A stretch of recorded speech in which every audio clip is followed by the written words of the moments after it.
Fala, meus amigos, bom dia, boa tarde, boa noite, dependendo do horário que vocês estão assistindo aí a nossa aula.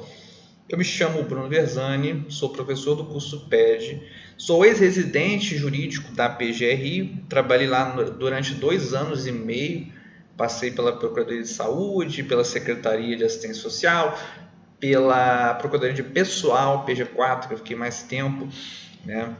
E também tenho uma experiência aí nos próprios processos seletivos da residência, fiz residência da PGM Rio, residência da PGM Niterói, e portanto tenho uma boa experiência em residências que eu pretendo passar para vocês. Hoje eu sou oficial da Marinha do Brasil, né, concursado, trabalho lá no SVPM, com o Serviço de Veteranos e Pensionistas, que é como se fosse o direito previdenciário da Marinha, né? Trabalho nessa parte tanto de cumprimento de sentença e cumprimento de julgados e também a parte consultiva. Então, hoje eu trabalho também aí na Marinha do Brasil, né? Além de ser professor do curso PED. E vamos começar aqui então o nosso curso, primeiramente apresentando um pouco a nossa proposta, né, pessoal? Apresentando o nosso curso, porque o nosso curso, vocês sabem que ele tem tanto a parte de PDFs quanto a parte de videoaulas.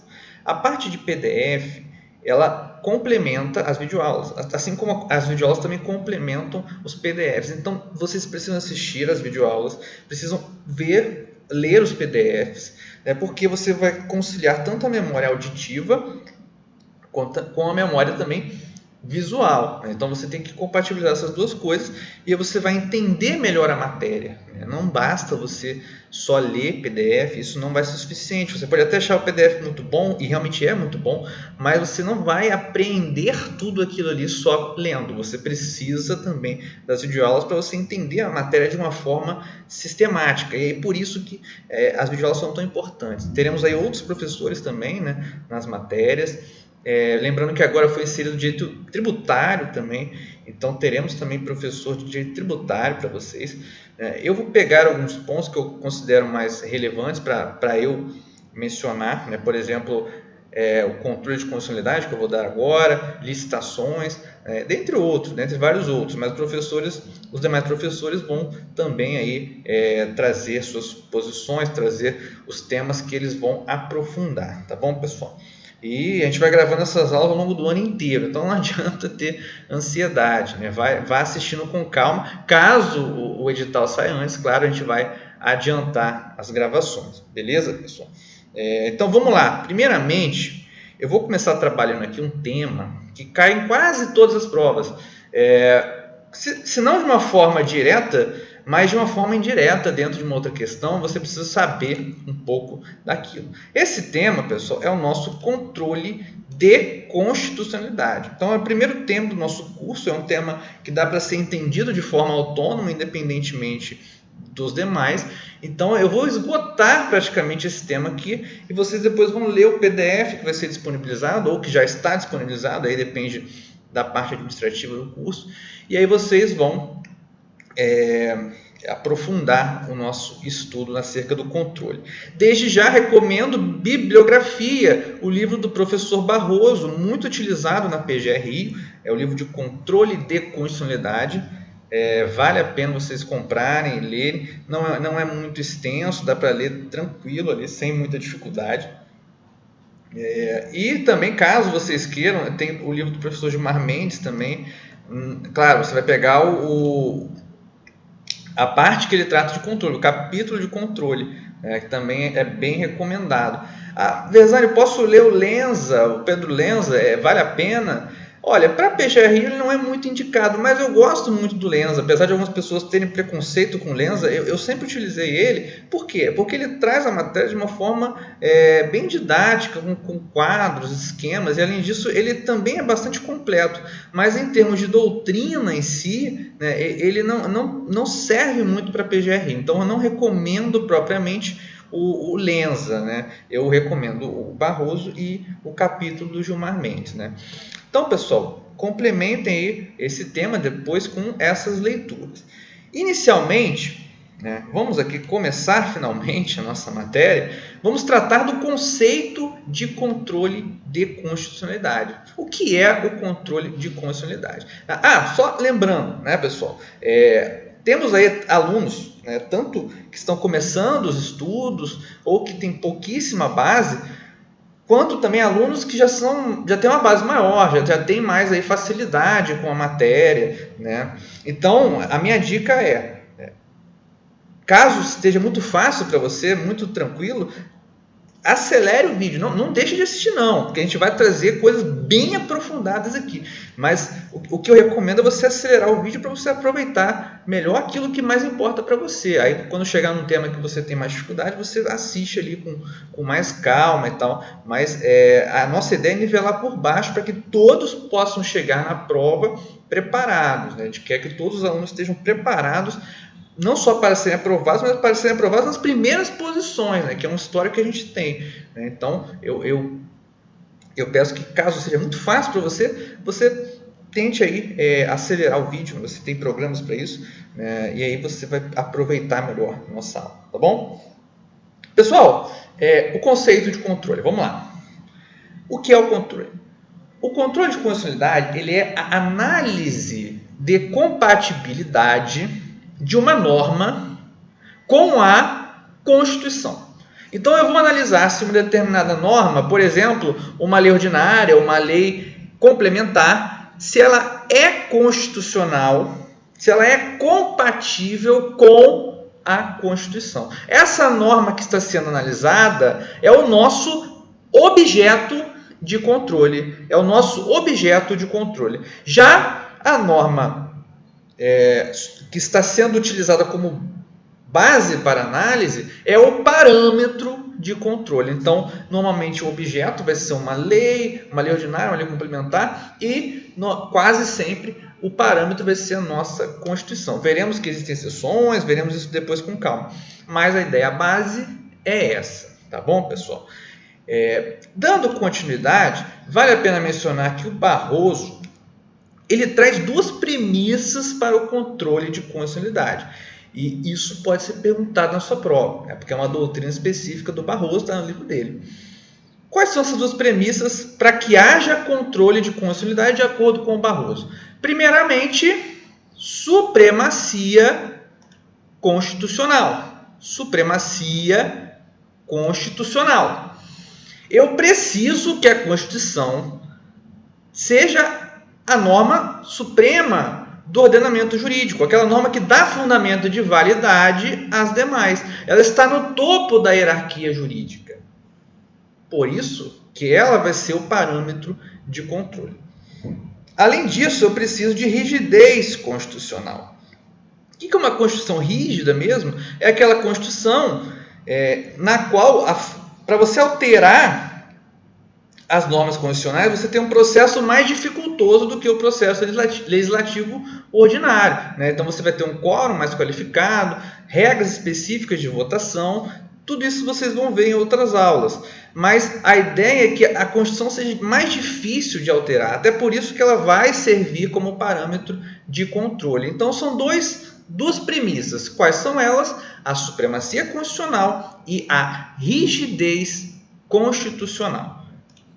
Beleza, pessoal? Tranquilo? Sem nenhum problema.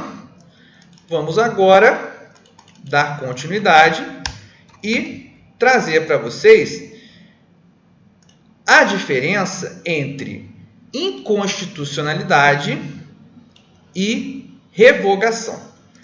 Inconstitucionalidade e revogação.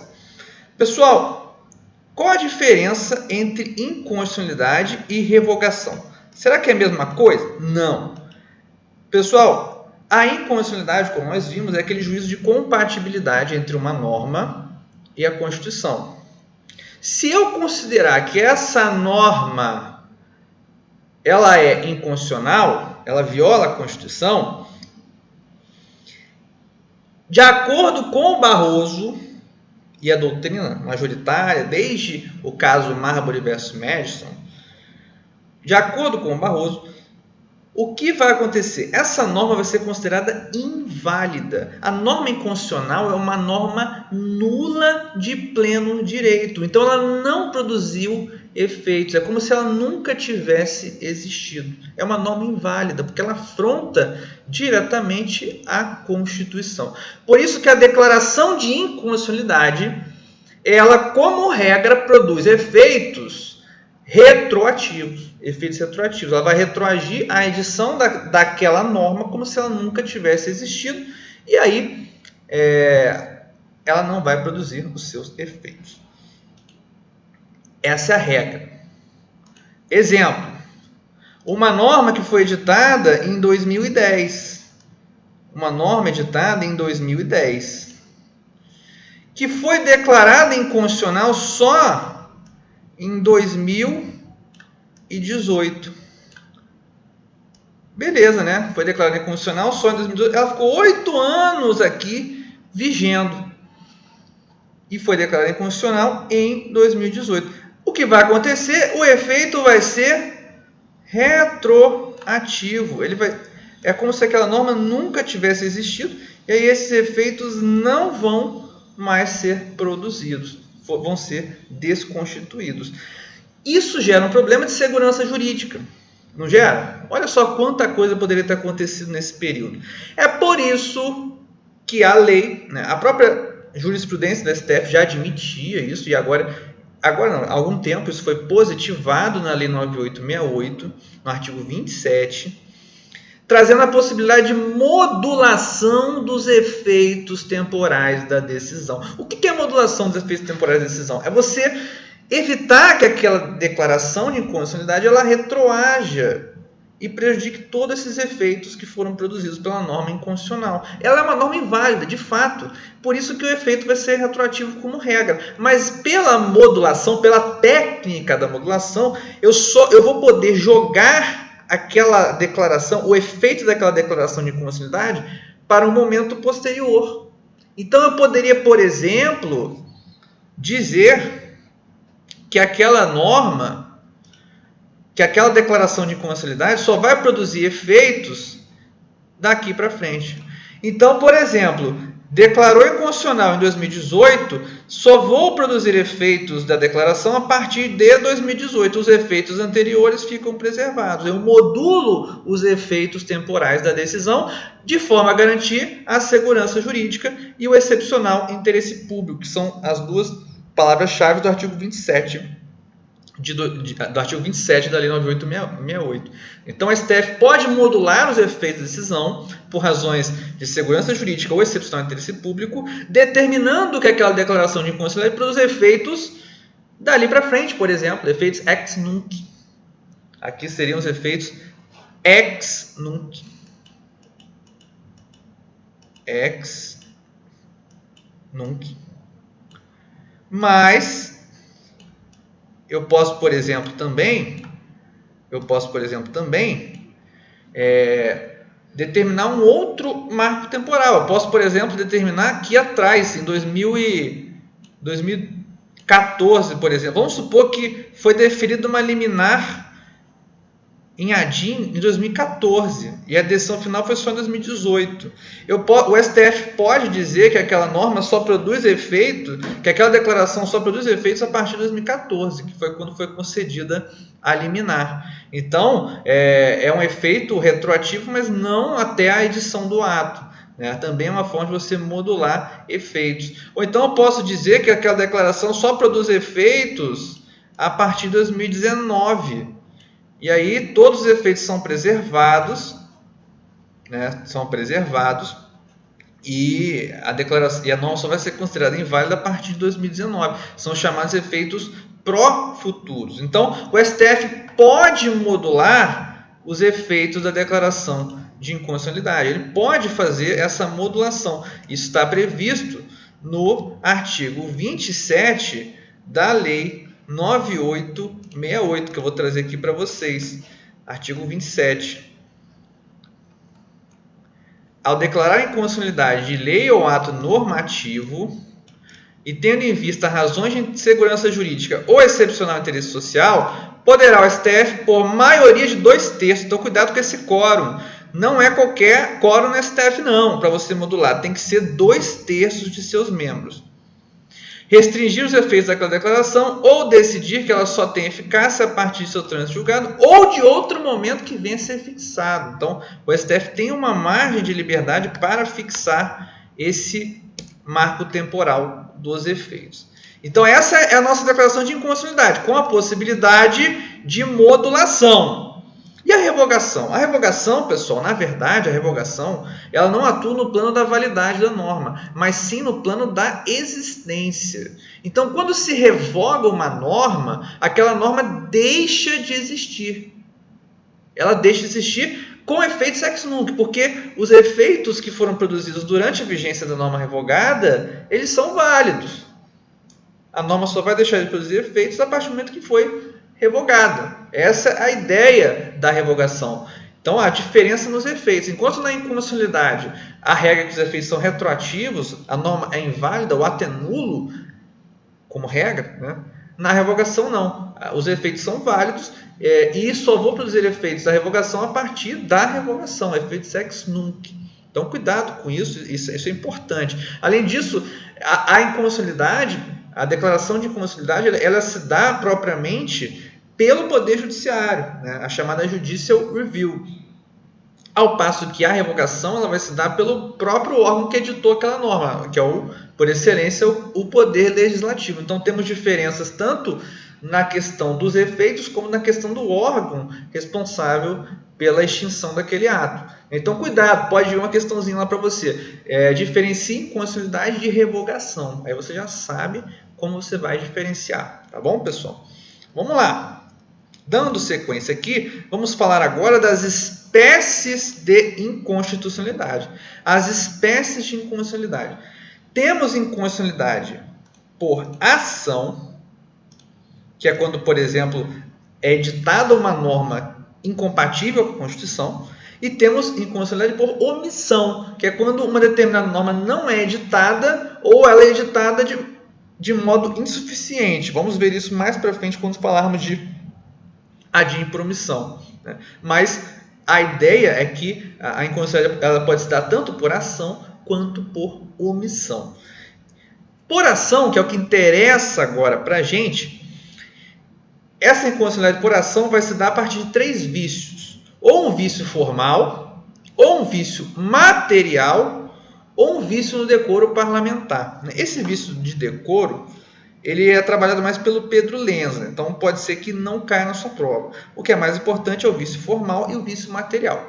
O vício formal, pessoal, ele pode ser orgânico, formal propriamente dito, ou formal por violação aos pressupostos objetivos do ato. Então, vício formal, temos 3 subespécies que vamos analisar agora. A inconstitucionalidade formal, pessoal, ela também é chamada de nomodinâmica. Por quê? Porque tem a ver com a dinâmica do processo legislativo. E a inconstitucionalidade formal, ela se dá por um vício no processo de formação daquela norma.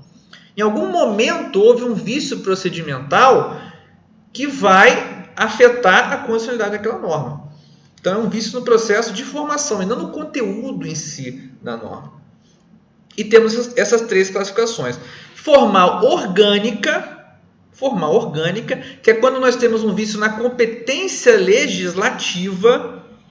O exemplo que eu trouxe aqui para vocês é uma lei municipal que discipline o uso de cinto de segurança. O STF entendeu que, nesse caso, a competência ela é privativa da União para legislar sobre trânsito e transporte. Está previsto lá no, salvo engano, artigo 22 da Constituição, que traz o rol de competências privativas da União, né? E o município não poderia editar uma lei nesse sentido. Um exemplo mais claro ainda para a gente aqui do Estado do Rio de Janeiro. Vamos supor que o Estado ele decida editar uma lei sobre direito penal, uma lei trazendo um tipo incriminador. Será que ele pode isso? Não pode.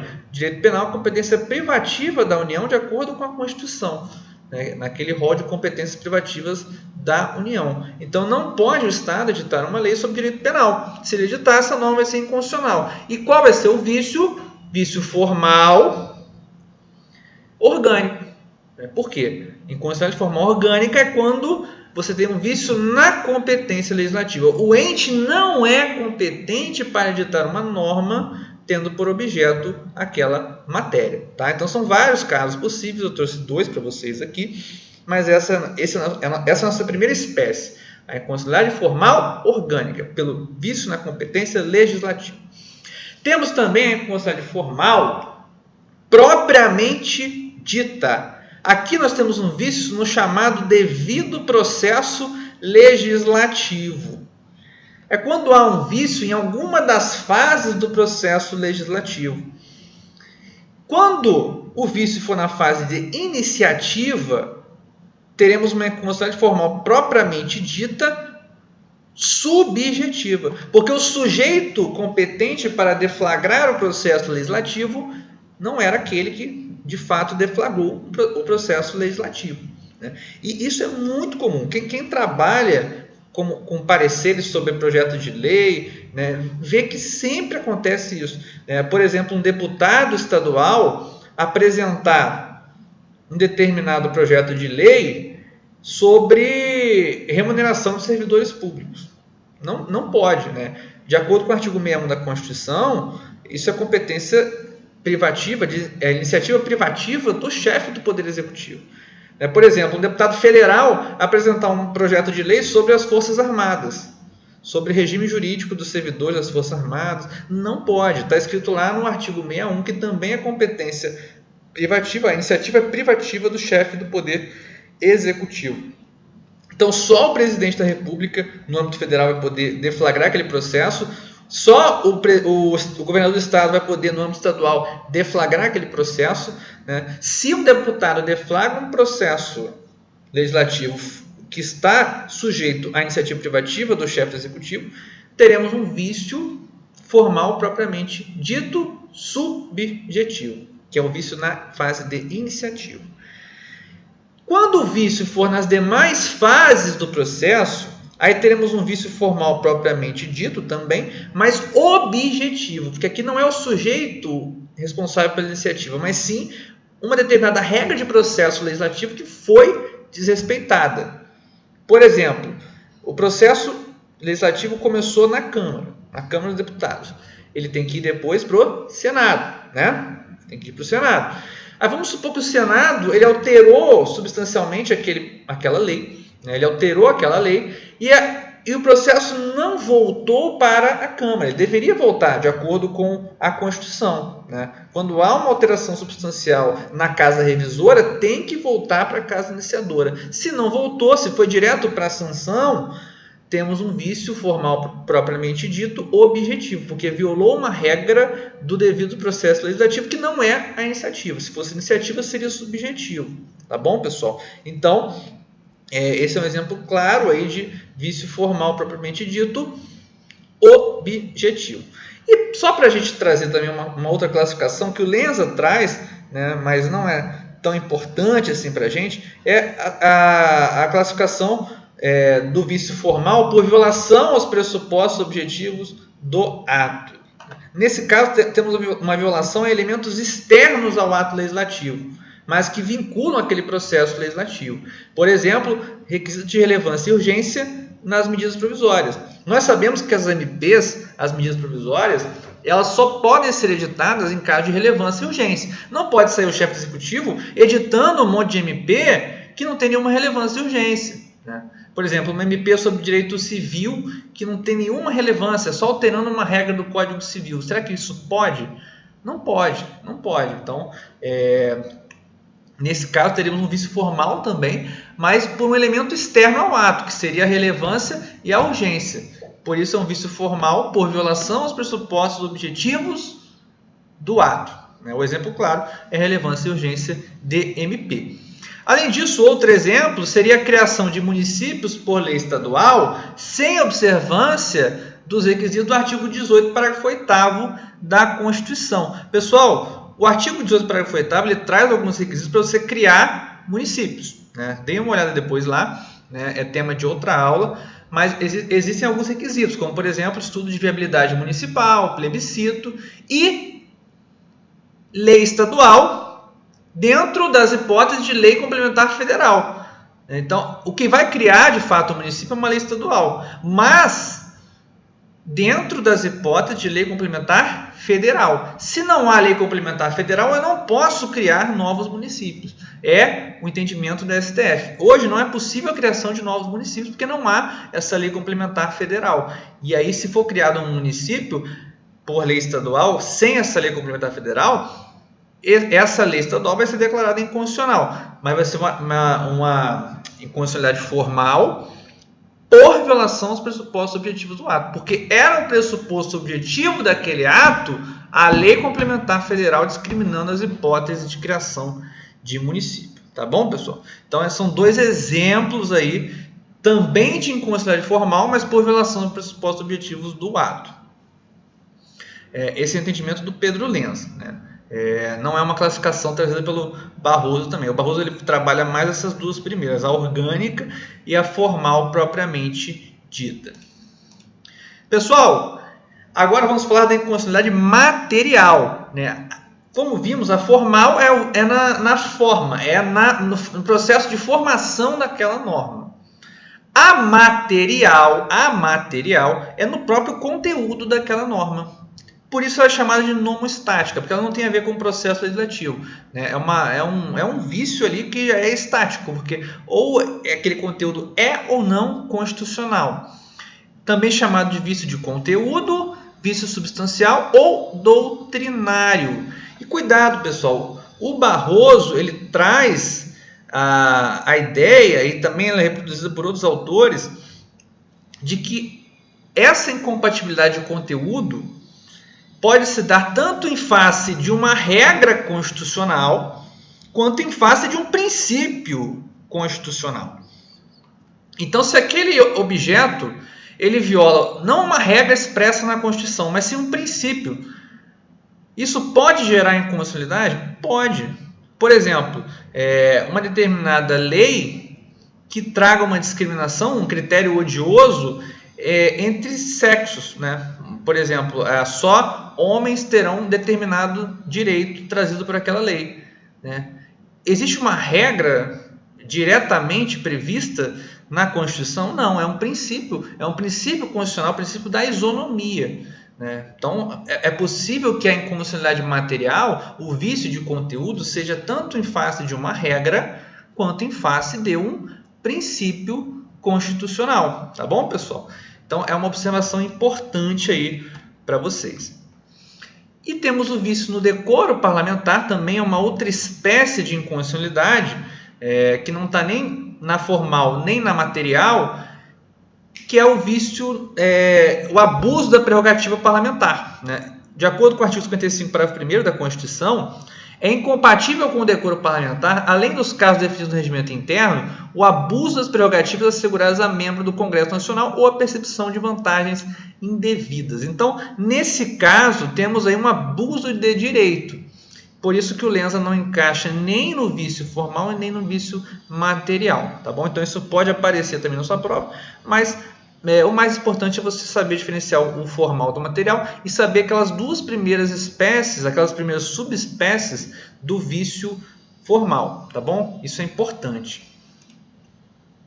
Temos também o chamado estado de coisas inconstitucional. É uma nova espécie de vício de constitucionalidade? Não. Na verdade, é uma expressão que foi utilizada pelo ministro Marco Aurélio no julgamento da cautelar na DPF 347 e nesse chamado estado de coisas inconstitucional, o Marco Aurélio e posteriormente o STF também na DPF 347 entendeu que haveria uma violação generalizada e massiva de direitos fundamentais.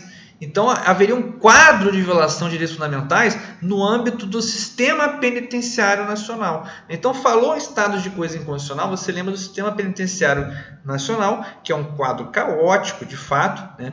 Há uma violação massiva e persistente de direitos fundamentais, generalizada, decorrente de falhas estruturais e falência de políticas públicas e cuja modificação depende de medidas abrangentes de natureza normativa, administrativa e orçamentária e que demanda a a atuação dos três poderes. Né? Por isso que é o chamado estado de coisas inconstitucional. Não é um novo vício, mas é uma expressão que foi utilizada para identificar uma violação massiva, uma violação generalizada de direitos. Não é a violação apenas uma norma. A violação ela há diversas normas. Bem por isso, o STF depois ele passou a admitir a indenização, a responsabilidade civil do Estado por condições degradantes em presídios, né, que é um tema mais de direito administrativo, mas vale a menção aqui nesse momento. Pessoal, agora vou falar aqui, vamos fazer um intervalinho, beber uma água, com calma ainda, né? Estamos começando o nosso curso, então vai lá, toma uma água, depois a gente já começa aí tratando da classificação do controle de constitucionalidade. Beleza, pessoal? Classificação é o nosso próximo tópico. Valeu e até mais!